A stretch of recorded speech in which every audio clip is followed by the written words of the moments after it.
Afin de grandir l'inventaire de notre savoir, regardons un peu de télé communautaire. Mieux connaître son soi. Bonjour.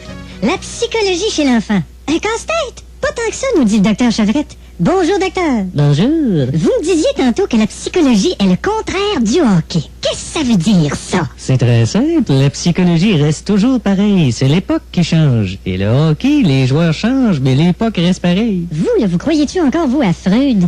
En partie, parce que Freud... C'est vieux, ça, c'est de l'âge de pierre, ça, Freud. on parle-tu du même Freud? Freud Caillou? Ah, on parle pas du même. Ah, excusez. C'est correct. Comment s'occuper de la psychologie de son enfant? Il faut d'abord vérifier si l'enfant se sent comme un délaissé.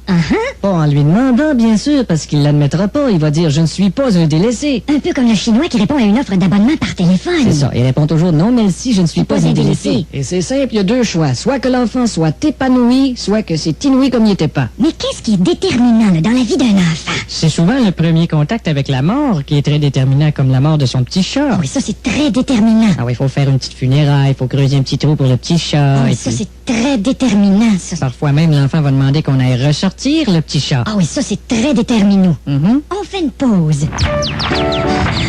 Vous aussi, vous aimez le ski de randonnée? Le ski de randonnée, un sport de santé.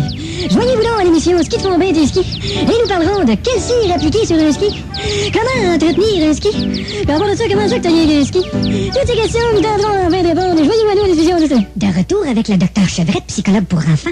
Docteur Chevrette, les jeunes ne peuvent pas toujours associer leurs problèmes. Oh, ça dépend. Des fois, oui. Il y a une fille qui est dans mon groupe, par exemple, a associé son problème. Ah oui? Alors, elle aimait pas son nez. Alors, elle a associé son problème. Ah ben oui. Elle a associé le nez avec une aiguine. Ah ben associer son problème. C'est ça. Mais si on prend un enfant là, malhabile, là, on va-tu dire à un enfant qui est pas bon? Ah, si vous voulez. Hein, ça me tente. Bon, on y va? OK.